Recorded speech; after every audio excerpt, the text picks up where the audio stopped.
All right, welcome back to the channel. Back to my channel. More information surrounding Northwestern has come out. If you hear a noise in the background, my AC is out, and it's it's literally 93 degrees out here in Fort Lauderdale. So if you hear a noise going on in the background, it's my fan. I have the fan on maximum power because it's hot in my home. So that's the reason why if you hear noise in the background, that's the explanation. But anyways, more information has come out about what's going on in Northwestern. The last video I did surrounding Northwestern involved hazing allegations that included, I'm just gonna have to say it, sexual misconduct or harassment involving the players. Now this article has come out describing uh, what is being deemed as a racist environment inside the football program.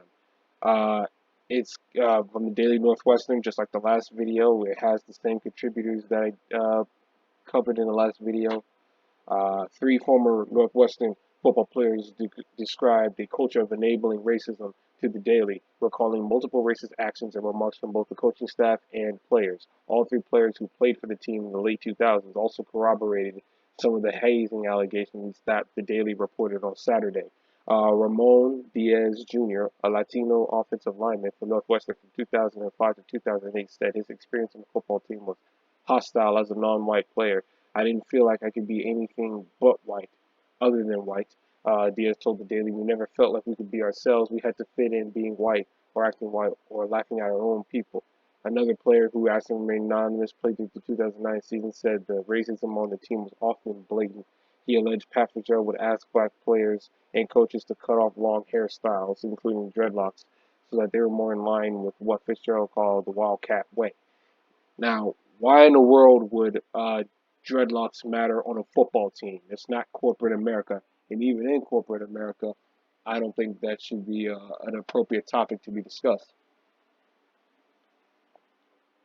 The player said that this phrase, along with good, clean American fun, was often used by coaches to reference how they wanted players to look and act.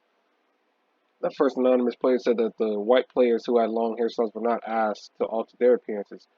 Those are two phrases you would hear a lot around the program that refer to the sentiment of fall in line, the player said. If you're not in line with the Wildcat way, Coach Fitz and any one of the coaches will be quick to say, yeah, check your scholarship. Fitzgerald agent declined the Daily's request for comment. A second anonymous player, a former offensive lineman who is black, told the Daily a similar story about Fitzgerald asking a member of the coaching staff to cut off his dreadlocks. The racist stuff, the stuff that refers to how black players are treated, in my mind, that was a form of hazing. University spokesperson John Yates told the Daily that the university was not aware of these allegations. The alleged racist uh, commentary and behavior toward non-white players by Coach Fitzgerald and members of his staff would be entirely unacceptable and inconsistent with our culture's values if true, Yates wrote in the email. As we do with any allegation, we will immediately address the accusations and any findings will be considered. The second anonymous player agreed, adding racism was central in the program's culture. There was a certain culture of enabling racism and other microaggressions that I had to experience at the other offensive linemen that were people of color had to experience, the second player said. Diaz, the former offensive lineman, is now a clinical therapist. He said the program's culture had a profound mental impact on him. He was diagnosed with PTSD or post-traumatic stress disorder after graduating from Northwestern, and that his time on the football field was a major factor in the diagnosis. After graduating, um, he would have flashbacks of things that happened in the football locker room and nightmares. The fact that I'm still going to a therapist and talking about these things after more than 10 years of indicate after more than 10 years is indicative of the mental health state I was left in. I didn't even watch a football game for almost 5 years, and after I left Northwestern, it was that negative of an experience for me that I didn't want anything to do with the sport. Diaz described several racist remarks uh, players and coaches said to him. One teammate asked, "Why didn't he play soccer instead of football?" He said he was also forced to shave Cinco de Mayo into his hair during a tradition where freshmen would have messages shaved on their heads. Both Diaz and the second anonymous player detailed an instance in which a former offensive line coach joked by asking Diaz how to clean a dirty room. The coach then made a racist joke about how Diaz, his family must know how to clean houses. Both players said, excuse me. Diaz said he heard the same coach tell a black teammate to stop wearing certain hats because he wasn't in the hood anymore before calling the way he walked the gangster walk. He also said he once heard a player tell another black teammate to show him how monkeys act. Your blackness was not allowed to shine through. Whether it was how you carried yourself all the way down to your hair, the first anonymous player said. The second anonymous player added that he often felt like the team was segregated by race. He said the defensive side of the ball had more black players, while the white offensive side was majority white. And if you know anything about football, is that historically before black players were more not the way it is now, but there are certain positions on the football team that are more historically white. You know, quarterbacks, offensive linemen, inside linebackers. It was more deemed as a white man's position because those were dedicated to more towards teamwork and leadership, and it was not viewed that way about black athletes. Before your black quarterbacks came into the league, your black head coaches, and your black offensive linemen. Um, a lot of people ended up transferring, particularly on the off the offensive side of the ball, because it was a very racially segregated team. Diaz agreed that the team absolutely felt segregated at times, especially on the offensive line.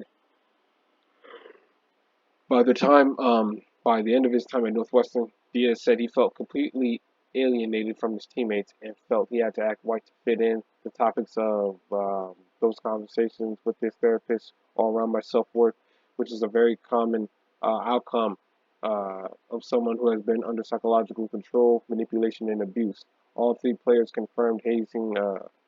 All three players confirmed a hazing tradition called the car wash existed and was part of a larger system of hazing on the team. If you don't know what it is, the car wash is, go back to the video that I did that I first covered on Northwestern, and in that video there is a detailed description of what car wash is. Um, this is just another bad look for Northwestern and for their head coach Pat Fitzgerald.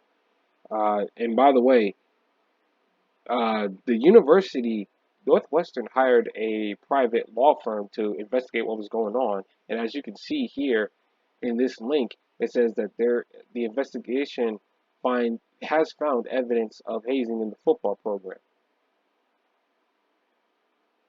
And evidence supporting the claims of hazing in Northwestern. The university has placed Pat Fitzgerald on a 2-week suspension.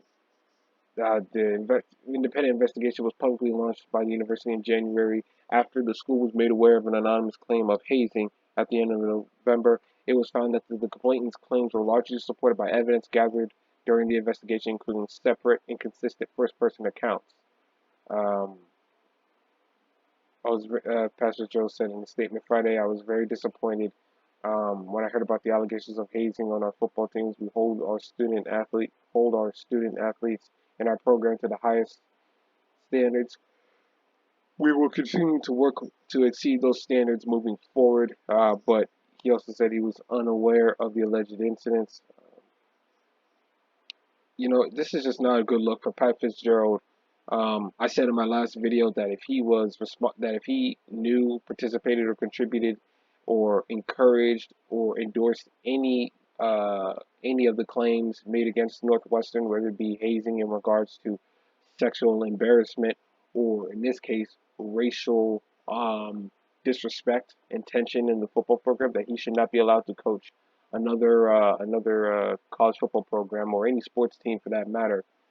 He's been their head coach for almost 20 years now, and he was at one point one of the most respected college football head coaches around the nation. And now um, this incident has certainly uh, sullied the validity of the good reputation that he had built himself during his time in Evanston. But quite frankly, if you're Northwestern, you should probably fire this guy with cause at the end of the year and get started on a new coaching search. Even though the season hasn't started yet, and because you need to move on from this as soon as you can, and you need to do some serious soul searching within that program, and look for how you can move on from this and be better from this. And those are just my thoughts on it.